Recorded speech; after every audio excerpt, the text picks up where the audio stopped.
ክርስቶስ ተንሥአ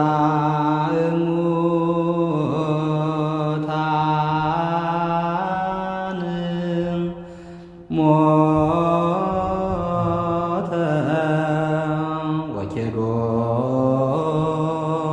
ለሞት ለእለ ውስተ መቃብር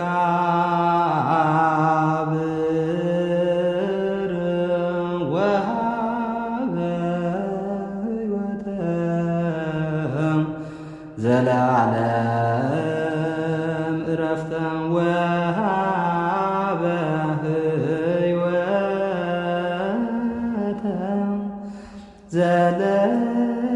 ዘለዓለም ዕረፍተ።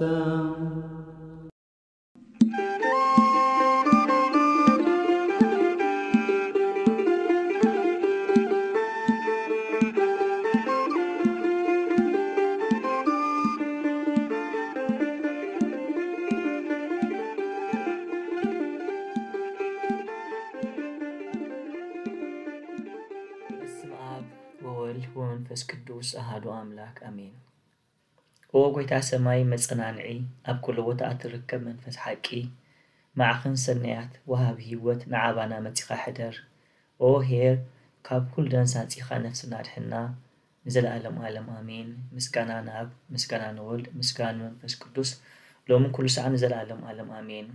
ክርስቶስ ተንሥአ እሙታን በዓቢይ ኃይል ወስልጣን አሰሮ ለሰይጣን አጋዞ ለአዳም ሰላም ሚዜሰ ኮነ ፍስሐ ወሰላም።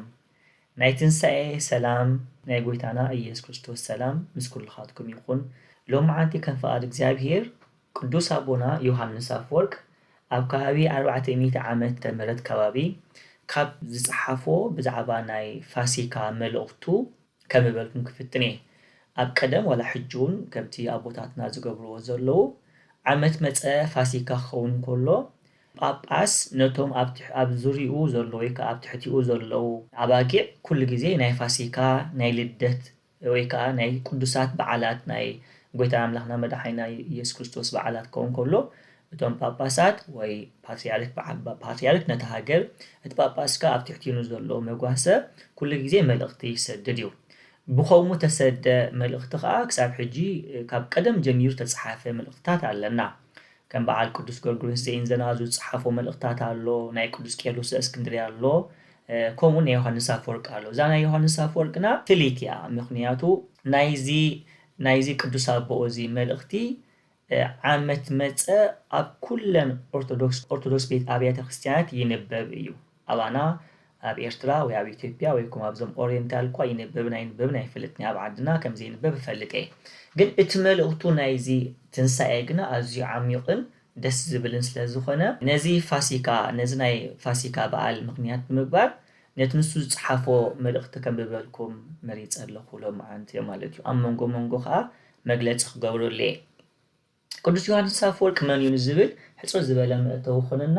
ቅዱስ ዮሃንስ አፈወርቅ ኣብ ከባቢ 347 ዓመተ ምህረት ዝተወልደ ኮይኑ ኣቦኡ ከም ዝሓለቃሽ ዝነበረ ቅዱስ ዮሃንስ አፈወርቅ ብሊብያኖስ ዝበሃል ዝነበረ ኣብ አንጾኪያ ካብ ዝነበረ ፍሉጥ ፈላስፋን ሬቶሪሻን ዝነበረ መምህር ዝተምሃረ ሰብ እዩ ነይሩ።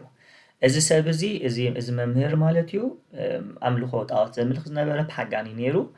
ግን ከምኡ ኮይኑ ክነሱ ግና ብናይ ቅዱስ ዮሃንስ አፈወርቅ ብልሒ ብጣዕሚ ዝግረም ነይሩ። ከማን ሓደ እዋን ቀቅድሚ ምዕራፉ እቶም ተናቱ ተምሃሮ ዝነበሩ ሓይቶሞ ይበሃል ምስኻ ምስ ሞትካሲ ነትናትካ ቦታስ መን ክትክኦ ትደሊ ምስ በልዎ ክርስቲያናት ሰሪቆምና ደኣ እምበሪስ ዮሃንስ ምበልኩ ነይረ ኢሉ ንዮሃንስ ዘድንቕ ዝነበረ መምህር እዩ ነይሩ ማለት እዩ። ስለዚ ዮሃንስ አፈወርቅ ኣብ ትሕቲ እዚ መምህር እዚ ኣብ አንጾኪያ ዝተምሃረ ኮይኑ ኣብ 381 ዓመተ ምህረት ከዓ ብናይ አንጾኪያ ጳጳስ ነበረ ቅዱስ ሜሌቴዎስ ዝበሃል ድቁና ተሸይሙ ድሓር ኣብ 86 ወይ ከዓ ኣብ 386 ዓመተ ምህረት ከዓ ብፍላቪያን ካህን ክኸውን ዝተመርፀ ነይሩ። ቅዱስ ዮሃንስ አፈወርቅ ቅድም ብምንኩስና ማለት ፍልስፍናን مستمهارة ከምቲ ካልእ ሰብ ፍልስፍና ምስተምሃር ወይ ሪቶሪክን ፍልስፍናን ምስተምሃር መብዛሕትኦም ወይ ከም ጠበቃታት ናይ ከምኡ ዓይነት ስራሕ ይሰርሑ ነይሮም። ቅዱስ ዮሃንስ አፈወርቅ ግና ነዚ ነገር እዚ ገዲፉ ናብ ምንኩስና ከም ዝኣተወ ካብ ምንኩስና እንከሎ ብሰንኪ ጥዕና ናብ ከተማ ምስተመልሰ እዩ መሊሱ ድቁናን ክህነትን በፂሑ ማለት እዩ። ብሂወት ዘመኑ እንከሎ ኣይኮነን አፈወርቅ ዝበሃል ዝነበረ ግን በትናቱ ትምህርቲ ግና ዋላ እንኮላይቶም ጣዖት ዘምልኩ ዝነበሩ ተቐማጡ አንጾኪያ ብጣዕሚ ይፈትዎ ነይሩ። ንሱ ክምህር እንከሎስ ኩሉ ሰብ ክሰምዖ ይደሊ ነይሩ። ዮሃንስ ብጣዕሚ ኣብ ቤተክርስትያንና ዳርጋ ናይ ኩሉ ቅዱሳት መጽሓፍቲ ዘሎ ትምህርታት ዳርጋ ንኩሉ ዝትንክፍ ትምህርቲ ዝመሃረ ብፍሉይ ከዓ ዮሃንስ አፈወርቅ ብዛዕባ መንፈሳዊ ህይወት ዝምህሮ ዝነበረ ትምህርትኻ ክሳብ ሕጂ ዳርጋ መወዳድርቲ ዘይተረኽቦ እዩ። እቲ ዝምህሮ ዝነበረ ትምህርቲ ኣዝዩ ጥዑም፣ ኣዝዩ ምቁር፣ ኣዝዩ ብሉፅ ስለዝነበረ ከዓ እዩ ቴዎዶስዮስ ንጉስ እዩ እዚስ ወርቅ አፉ ምሽ አፉ ሲ ወርቅ በቃ ዘውፀው ናቱ ንሱ ዘውፀው ቃላስ ኣዝዩ ክቡር ቃላት ይዘውፅ ብምባል እዩ አፈ ወርቅ ተባሂሉ ዝፀውዖ ይበሃል በታሪክ ማለት እዩ። ብክህነት እንከሎ ከምዚ ኣብ አንጾኪያ ዝምህር ዝነበረ ዳሓር ግና ኣብ 397 ዓመተ ምህረት እቲ ናይ ቆስጠንጢንያ ንቅዱስ ጎርጎርዮስ ዘእንዘናዙ ተኪዎ ኣብ ቆስጠንጢንያ ሊቀ ጳጳስ ኮይኑ ዝነበረ ኔክታሪዮስ ምስ ሞተ ግና ንዮሃንስ አፈወርቅ ንሱ ከይፈለጠ ብሕቡእ ካብ አንጾኪያ ናብ ቆስጠንጢንያ ኣምጪኦም ብግዲ ሊቀ ጳጳስ ከም ዝሾምዎ እሞ ሊቀ ጳጳስ ምስ ኮነ ከዓ ነቲ ካህን እንከሎ ዝሰብኮ ዝነበረ ትምህርቲ ከይቋረፅ ብዝያዳ ኣበርቲዑ ከም ዝቐፀሎ እሞ ብዙሓት ትምህርቲ ከም ዝመሃረ ክሳብ ሕጂ ናቱ ትምህርቲ ከዓ ኣብ ቤተክርስትያንና ከም ሃብቲ ንጥቀመሉ ከም ዝኾና ብፍላይ ኣብ ትርጓሜ ክመጽእ እንከሎ እቲ ናቱ ትርጓሜ ካብቶም ብሉፅ ትርጓሜ ተባሂሉ ዝጥቀስ እዩ። እዚ ቦዚ ብዛዕባ ፋሲካ ኣብ 400 ዓመተ ምህረት ከባቢ ዝሰደዶ መልእኽቲ ወይ ከዓ ንህዝቢ ክንበብ ኢሉ ዝሰደዶ መልእኽቲ ሕጂ ከም በልኩኒ ከም ፈቃድ እግዚአብሔር ማለት እዩ። በስመ አብ ወወልድ ወመንፈስ ቅዱስ አሐዱ አምላክ አሜን። ንእግዚአብሔር ብሙሉእ ልቡ ዘፍቀሮን ዝግዝኦን እንተደኣ ሃልዩ ሎሚ በዛ ኣዝያ ክብርትን ጽብቕትን ብርሃናዊትን በዓል ይተሓጎስ። እሙን ኣገልጋሊ እንተደኣ ኮይንካ ብባህታ ናብ ሓጎስ ጎይታ ካእቶ ብጾም ነፍሲ ዘድከመ እንተሃልዩ ድማ ዓስቦ ይቀበል። እዚኣታ መእተዊት እያ። ሽዑ ኣብዚ ቅጽል ጽሑፍ ከዓ ነዚ ኣብ ማቴዎስ ወንጌል ምዕራፍ 20 ካብ ፍቕዲ 1 ክሳብ ፍቕዲ 16 ዘሎ ምስላ ናይ ጎይታ ዘሎ ማለት እዩ። እዚ ምስላ እዚ ኣብ ማቴዎስ ወንጌል ምዕራፍ 20 ካብ ፍቕዲ 1 ክሳብ ፍቕዲ 16 ዘሎ አንብብዎ።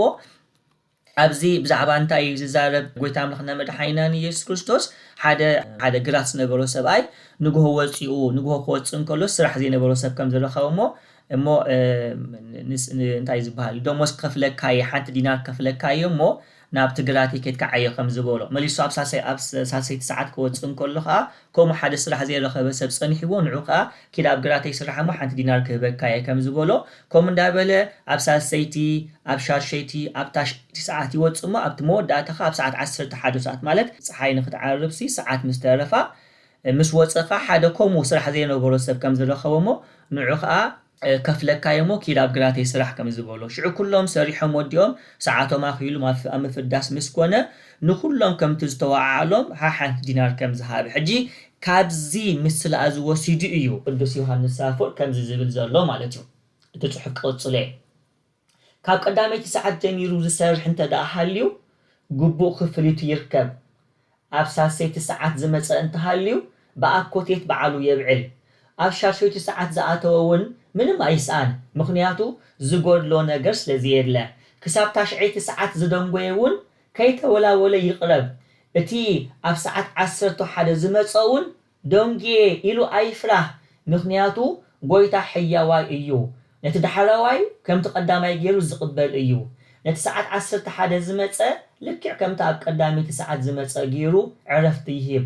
ነቲ ዳሕራዋይ ምሕረት ይገብር፣ ነቲ ቀዳማይ እውን ይሓሊ። ነቲ ሓደ ከምቲ ግሃቱ ይኸፍሎ፣ ነቲ ዳሕራዋይ ከዓ ብጸጋ ይዕድሎ። ነቲ ዝሰርሐን ነቲ ዝሕልንን የኽብር። እምበኣር ኩልኹም ዳሕራዎትን ቀዳሞትን ናብ ዕረፍቲ ጎይታኹም እተው፣ ዓስብኹም ተቐበሉ ብምባል ነዚ ኣብ ማቴዎስ ወንጌል ምዕራፍ 20 ዘሎ ምስላ ብትንሳኤ ዝርከብ ህይወት ገይሩ ይገልጸሎ ማለት እዩ ቅዱስ ዮሃንስ አፈወርቅ። شعو كم زيبل او انتم دخاتاتن هبتاماتن بحبرة زمرو او انتم تقوهات كمون انتم زي قدوسات نزعلت زي ابعلوا انتم زي صومكمن ولا انتم صوم زي خبركمن بزعلت زي تحوسوا ما عاد تقربوا الله انجراون تداليو كلكم بخبري ابعلوا سبحت لام تحريد علامو كلكم تصقبوا ابزا نايمنت بعلنا كلاتنا نساتف كم هابت لوهانتخا كلات كاب هابت لوهانتو دما كلاتنا نقبل يبل حجي نكلاتنا بزي يقدس زلنا يكونتاسي ناباله تنساي قريبنا كاباله فاسيكا كاباله تنساي زركب زعابي هابتي كلاتنا نقبل قدوس يوحنس افورك يعدم عليه مالتو شعو يقصل سماياو نغوس لستيغلص مانم بدخنت ايبكاي محرت كان مقابر تبرق الله امو مانم ببدلو ايغهاي موت ناي مدهاني عالم حالا اوصينا ايمو نموت اين فرح بموتو نموت سعرنا اتي نابسيول زورده نسيول ماريخو الله نابسيول بسغا مسورده نابسيول بسغا مسورده نسيول سعران حران نبي إساياس نزخ قلصن كله أما عمو كفلي مدري مساخات راخبت سيول كحرت بمبال قليل صبولو إساياس معرف 14 فقدت شعته حجي أبزي قدوس يوحنس أفر انتاي بلالو قويت أملخنا مدحينا إيس كريستوسي بموت حالا خمزوز عنا نحنا خاخ كنفرح كم زي بلنا بموت نموت كم الساعة لنا حجي أبزي حانت فليت قال انتاي كم زولو قويتاس نابسيول وريدوسي نسيول كم زمالخا نابسيول دما بسغا مسولدخا نسيول ويكا نتي ناي موت جزات كم زسعارو شعو ابزيان تاي تقمالو حنت قال يتقمالو مسلكم مقحار ناي مقحار قسي تقمال نسيولس حالا يبلالو حجي ازي قال ازي ابتميت إساياس معرف 14 فقد شعات زولو أبتي ناي غريك سب عليك أونتي إذا قال زي كم زلون رخبوينا جن أبناي جيس ويك أبناي تجرينيان حبيبكم جنا كوم الزبل كلا يترخبوني خم جن كم تفلتوا قدس يوحنس أفورك بغريك مات غريك سلزقون قانقو أبناي غريك مسحف ناي سب عليك أونت خاكو مسل زبل كم زبل زول حجي مقحار انتي مالتي لكم نالبات مقحار مالت مش سب زي سام عند حربلي عسي شعو يملس يمشي يقحر ويكا يوصي تزبلعو تزي تسمعوا نغس مليس يوصي مالتيو غيرو لك بمنታይ يገልጾ كمزي سيولسي زي سامع مغ بليعه كم زملست غيرو يገልጾ እዩ ስለዚ ኣብዙ ንክሖም ይዝብል ዘሎ ክደግመልኩም ይቃል ናብሲኦል ብስጋ ምስ ወለደ ንሲኦል ሰዓራን ኣቅሓላን ሽዑ ቀጽል ከምዚ ይብል ሲኦል ቀሓረት ምክንያቱ ስለተሰዓረት ቀሓረት ምክንያቱ ስለተናዓቀት ቀሓረት ምክንያቱ ጥሪያት ስለተረፈት ኩሉ ሓይላ ስለተሰዓረ ሲኦል ቀሓረት ይብል ሲኦል ስጋ ዝወሰደት መሲልዋ ግን ምስ ኣምላኽ ተራኸበት ምድራው ዝኣተወ መሲልዋ ግን ሰማያዊ ኮይኑ ረኸበቶ በቲ ዝረኣየቶ ተታሊላ ክትወርሶ ሓሰበት ግን ከዓ ካልእ ዘይረኣየቶ ሰዓራ شعونتي عبناي قدامي قرنطوس معرف 15 فقد 55 زول قال العلو كزازني مالتيو او موت ابي الله بالحقا اتاسي اولك ابي الله عودكا كريستوس تنسى نسخا موتون عنو نوبلكا كريستوس تنسى اغانت تسعرو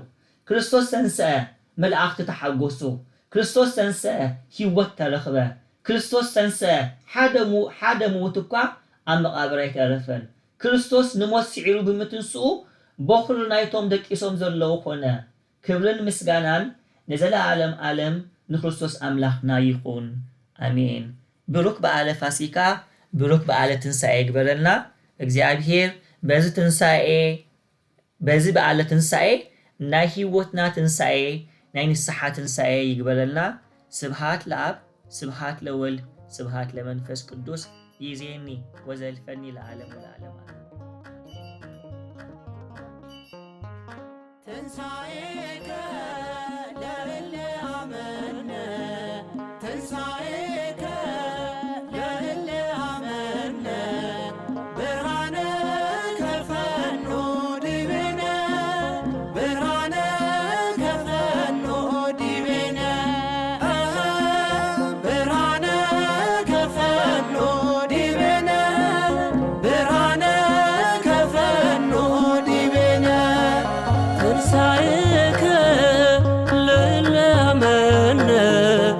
ትንሣኤ